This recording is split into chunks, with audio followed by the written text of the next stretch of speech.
Corinne Sombrin et Frédéric Balland-Béranger, on va vous retrouver donc fin mars pour les journées AFTD à Nice, consacrées à la dissociation, comme chaque année.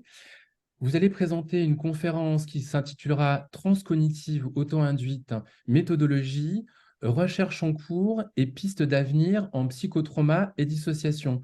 Je vais d'abord vous présenter succinctement avant de vous laisser la parole pour présenter la conférence.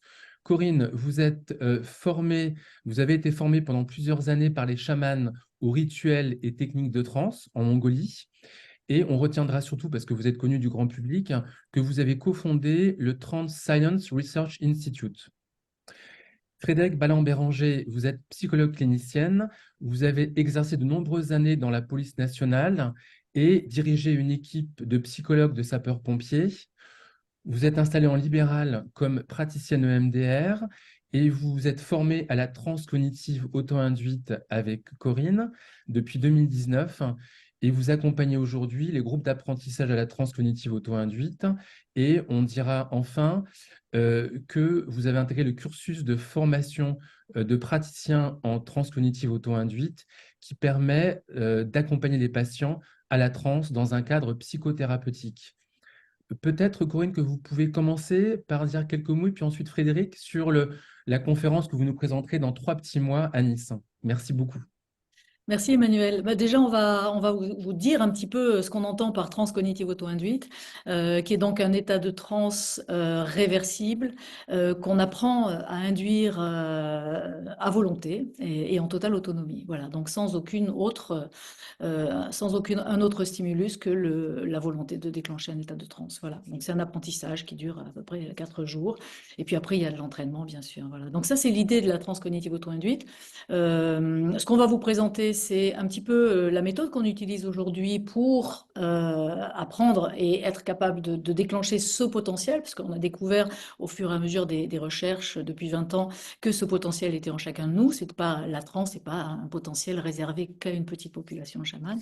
Et donc, on va voir au travers de la méthodologie quels sont aujourd'hui les protocoles qui sont en cours, les recherches en cours. Et Frédéric aussi nous présentera, bon, bah, elle va le dire, mais qu'est-ce qu'on fait avec tout ça? Voilà. Très bien, merci. Alors, Frédéric, vous voulez peut-être ajouter quelque chose, non? Peut-être des mots supplémentaires à ce que disait Corinne? Oui, en fait, ce qui a été très intéressant dans la transe cognitive auto-induite, c'est qu'au bout d'un moment, on s'est rendu compte qu'un certain nombre de participants nous témoignaient d'un mieux-être, il y avait différentes choses qu'ils semblaient avoir changé à l'intérieur d'eux, donc des comportements, mais aussi au niveau émotionnel. Donc une plus grande confiance en eux, des choses dont ils disaient auparavant, ça pouvait me déclencher et je sentais bien que les émotions montaient. J'avais beaucoup de mal à contrôler et aujourd'hui, c'est très différent. Donc évidemment, en tant que psychologue et psychiatre, tous ceux qui étaient formés se sont dit, mais peut-être que là, il y a vraiment quelque chose qui peut être intéressant. Et donc, nous avons commencé sous l'égide de Transsciences à regarder un petit peu et à essayer de faire quelques études que nous vous présenterons de manière à pouvoir voir si nous avons des pistes thérapeutiques de ce côté-là. Et il semblerait quand même, ça semble vraiment prometteur, notamment en termes de dissociation, mais pas seulement. Alors, psychotrauma. Au niveau du psychotrauma, en fait, ce qu'on peut voir, c'est que beaucoup de personnes vont revisiter au cours d'une transe un trauma qu'ils ont soit décidé de revisiter, soit parfois de manière apparemment fortuite. Et très souvent, il y a des changements suite à ça. Et ils nous rapportent que ils sont beaucoup plus apaisés, qu'il y a eu vraiment des changements profonds à l'intérieur d'eux. Donc tout ça nous donne vraiment des pistes psychothérapeutiques à confirmer, bien évidemment, par toutes les études qui sont mises en place. Très bien, très très bien, merci beaucoup.